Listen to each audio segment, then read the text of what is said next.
Alors, regarde ça. Un F-16 bas et rapide, puis l'impact soudain et une boule de feu dans les arbres. Waouh, c'est complètement fou. Le pilote a survécu.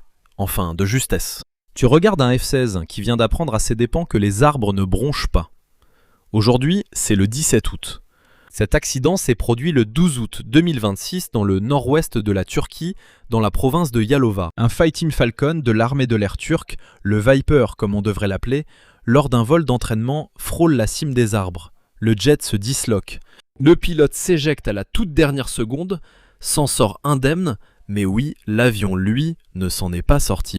Aujourd'hui, dans la vidéo, nous allons analyser exactement ce que montre la vidéo, ce que nous savons des déclarations officielles, et pourquoi les compétences de vol à basse altitude sont si importantes, et pourquoi. En 2026, nous continuons de perdre des avions opérationnels à cause de ces vols à basse altitude, sorte de mini-meeting aérien. Des déclarations officielles du ministère turc de la Défense nationale sont sorties le même jour. L'un de leurs F-16 s'est écrasé lors d'un vol d'entraînement à Yalova. Le pilote s'est éjecté sans problème, enquête en cours. Pas de victimes civiles, mais ça s'est joué de peu. Regardez, une famille marchait près du F-16 en flammes. Aucun dégât aux structures avoisinantes n'a encore été signalé. Et évidemment, le site du crash lui-même est une énorme boule de feu. Le propriétaire de ces arbres risque d'être contrarié. Mais ce jet appartenait à la première base aérienne principale à Eskişehir et s'est écrasé près de la zone de la 18e base aérienne principale. Les rapports locaux situent l'heure aux alentours de 15 h, heure locale. L'heure parfaite pour une sortie de l'après-midi. Le pilote a été identifié dans les médias turcs comme un colonel d'état-major portant les initiales ET. Il a été transporté à l'hôpital de formation et de recherche de Yalova et serait en bon état. De nombreuses vidéos ont fait surface en quelques heures. L'une d'elles montre le jet très bas, comme on peut le voir ici, effectuant ce qui ressemble à un passage à grande vitesse ou à une démonstration de force à basse altitude près de la base. Mais pourquoi a-t-il eu besoin de faire cela ? Quel est le but de tout cela ? Un pilote qui repousse les limites, c'est positif, mais il doit connaître ses propres limites et celles de son appareil. On peut voir, à la toute dernière seconde, ce pilote tirer sur le manche aussi fort qu'il le peut. Vous entendez le moteur monter en régime, puis le changement soudain d'altitude lorsqu'il touche les arbres. Une erreur d'appréciation de ce que ce jet pouvait réellement faire. Un autre angle capture la boule de feu et l'explosion secondaire, car on dirait que les réservoirs de carburant sont littéralement arrachés par les arbres. La zone boisée s'illumine. Les analystes, y compris ceux spécialisés dans l'armée de l'air turque, notent que l'appareil était déjà endommagé et incontrôlable après le premier impact avec les arbres. Le pilote est resté à bord aussi longtemps qu'il a pu. Probablement ce pilote, ce qui vous traverse l'esprit, et je l'ai ressenti chez les Thunderbirds, c'est de savoir qu'il faut éloigner l'avion des zones peuplées autant que possible. Même en restant jusqu'au bout à bord, c'était quelque chose que nous répétions et auquel nous réfléchissions chez les Thunderbirds. Combien de temps rester dans l'avion pour s'assurer qu'il soit loin de la foule ? La réponse, c'est aussi longtemps qu'il le faut. Des décisions classiques de dernière seconde qui traversent l'esprit de chaque pilote de chasse lorsqu'il effectue un vol à basse altitude, ou que l'avion est endommagé et ne pourra pas continuer à voler. Voilà ce que confirment réellement ces images. Tout le reste est encore en cours d'enquête. Mais parlons de la flotte de F-16 de la Turquie et de ce qu'ils pilotent réellement, car ils exploitent l'une des plus grandes flottes de F-16 au monde. Environ 240 avions ou plus sont encore en service. Ils les ont achetés par vagues à partir du milieu des années 1980 dans le cadre d'un accord appelé les programmes P-Sonics. L'inventaire est un mélange de F-16, Bloc 30, Bloc 40 et Bloc 50. Et qui sait, peut-être des Blocs 72. C'est ce nouveau F-16 avancé que vous voyez voler dans beaucoup de pays partenaires des États-Unis, avec des réservoirs de carburant conformes, des adaptations et une capacité de guerre électronique accrue. Mais une grande partie de la flotte turque a bénéficié du programme de modernisation Oscar, la mise à niveau turque des systèmes avioniques et de mission. Oui, en gros, il s'agit simplement d'améliorer votre appareil ici. Cela leur donne un nouvel ordinateur de mission, un radar AESA. C'est ce radar AESA. Et c'est incroyable. Voler avec le radar AESA, c'est incroyable. Donc évidemment, perdre un F-16, peu importe la situation, c'est une mauvaise journée. Mais le perdre avec un radar AESA, c'est encore pire. Il dispose aussi d'un système de guerre électronique moderne et peut emporter des armes turques comme le missile de croisière SOM et des missiles RR turcs. Ce n'est pas un F-16 Viper au standard avancé dans tous les cas, mais c'est un saut de capacité sérieux qui permet à ces avions de rester pertinents jusqu'aux années 2030 en attendant les nouveaux avions Bloc 70. Ils ont apparemment commandé ceux-ci et préparent aussi leur futur chasseur de 5e génération, PON. Cela va-t-il vraiment se concrétiser ou est-ce juste une question de fierté nationale? L'avion a l'air bien. Censé être un chasseur de 5e génération, il a rencontré des problèmes de moteur et autres, ce qui explique la forte dépendance de la Turquie aux F-16. Mais ces F-16, ce ne sont pas des pièces de musée, pas du tout. Les F-16 turcs mènent presque chaque jour des missions de police aérienne, de frappe, de suppression des défenses aériennes ennemies et des entraînements intensifs. Ils ont mené de vrais combats au-dessus de la Syrie et contre d'autres cibles terroristes dans la région. Donc, quand vous en voyez un voler bas et vite au-dessus de Yalova, comme on le voit ici, il effectue exactement le type de vol pour lequel l'armée de l'air turque s'entraîne. Masquage par le relief, travail d'acquisition visuelle de cibles, manœuvres tactiques à grande vitesse, les pilotes de chasse décollent bas, surtout en situation de combat. J'ai fait cela en Afghanistan. Au bout de 2 minutes à peine, ils ont déjà dû vous dire que j'étais pilote de chasse. Donc, voler à basse altitude juste après le décollage est en fait une manœuvre que les pilotes de chasse effectuent. Ce n'est pas cette partie qui m'inquiète, il faut juste une formation tactique. Surtout dans les zones de combat, on décolle à une trentaine de mètres du sol, on reste vraiment bas.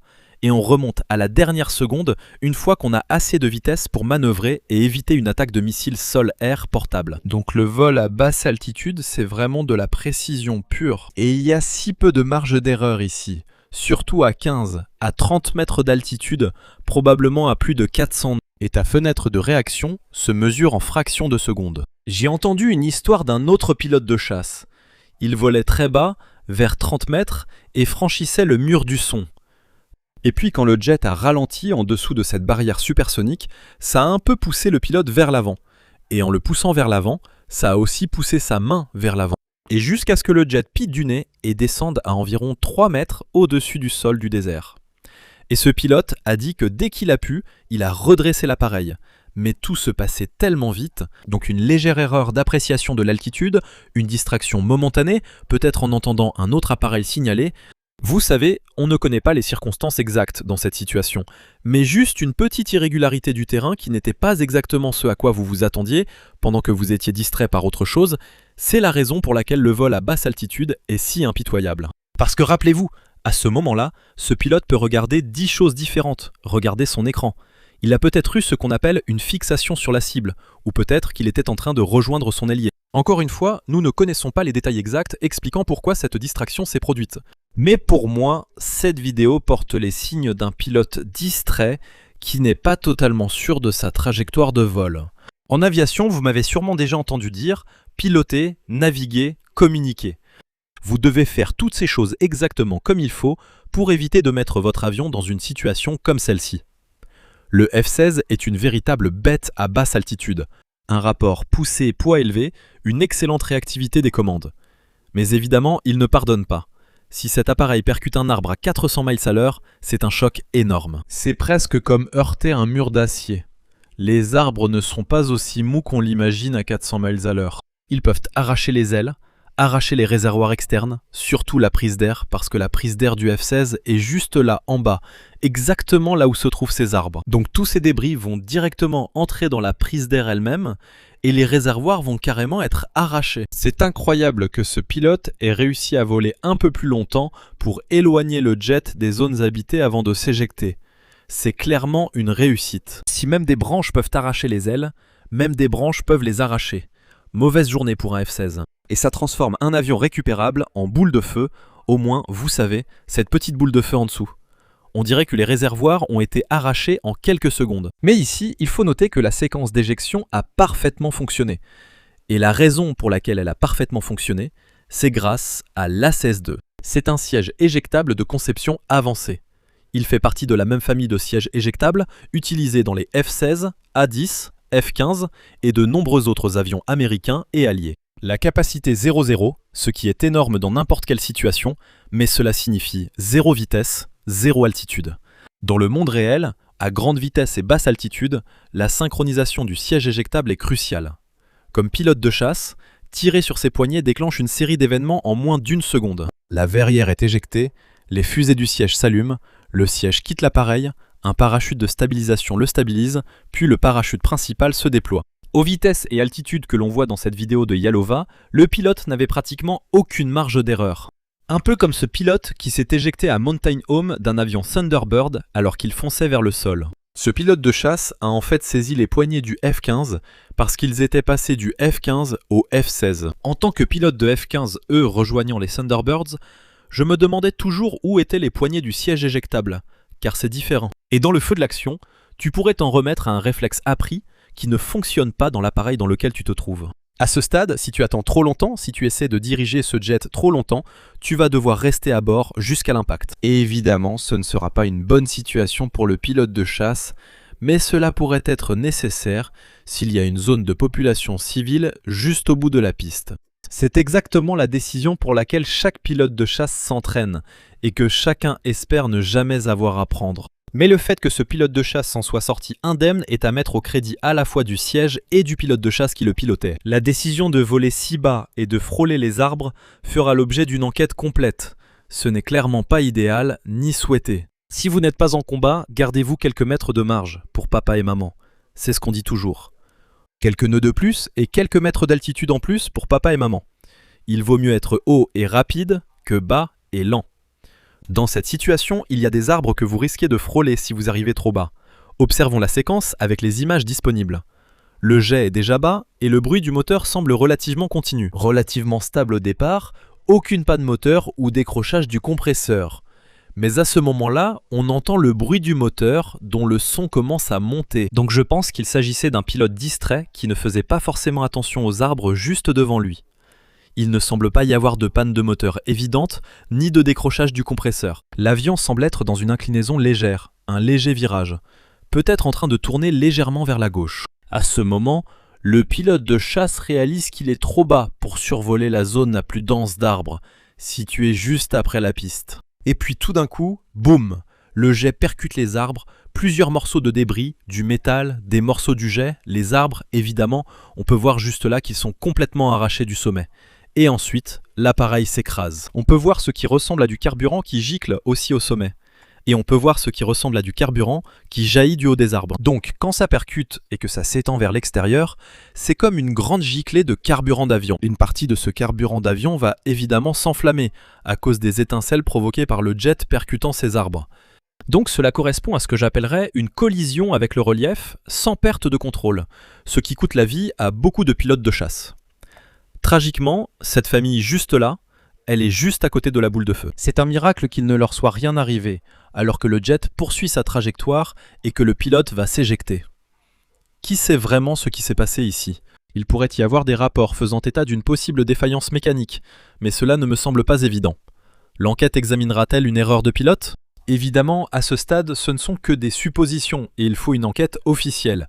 Pour l'instant, un avion perdu, aucune victime, donc c'est une bonne chose, c'est une victoire. Mais c'est la deuxième perte d'un F-16 turc en 2026. En février, un F-16 de Turquie s'est écrasé près de Balıkesir et le pilote n'a pas survécu à cet accident. L'entraînement et le rythme opérationnel s'additionnent et chaque force aérienne qui fait voler des avions de chasse de pointe examine cela de près pour essayer de gérer le risque dans la même équation. Soit vous acceptez quelques pertes occasionnelles, soit vous arrêtez de vous entraîner comme vous combattez.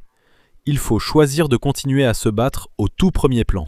Mais ce sur quoi l'enquête va se concentrer, c'est est-ce que ce pilote de chasse effectuait réellement le type d'entraînement dont il avait besoin pour le combat ? Ou s'agissait-il d'une sorte de démonstration aérienne improvisée, ou quelque chose comme ça ? Et il est également important de noter ici, beaucoup de forces aériennes différentes à travers le monde vont observer cela. Quel est le temps de réaction d'un pilote de chasse volant aussi bas et quelle est la différence dans le profil de vol ? Avec ses réservoirs accrochés à l'avion, cette manœuvre doit-elle être faite avec des réservoirs sur l'avion alors qu'il pourrait moins bien répondre que prévu par le pilote ? Une enquête officielle aura lieu, mais quand le pilote s'en sort indemne et qu'il n'y a aucun blessé, c'est déjà positif. Qu'en pensez-vous ? L'avion volait-il trop bas ? Est-ce inexcusable ? Dites-le dans les commentaires. J'aimerais beaucoup avoir votre avis, car souvenez-vous, très souvent, tout dépend des qualités de pilotage, de la prise de décision et du fait de savoir que vous avez le contrôle total de votre avion de chasse à tout moment. Merci beaucoup d'avoir regardé les gars. Allez-y et suivez-moi sur X, suivez-moi sur Instagram. Je publie là-bas presque tous les jours. Regardez la prochaine vidéo qui s'affiche juste ici. Ici Ryan, aussi connu sous le nom de Max Afterburner, qui vous dit à bientôt.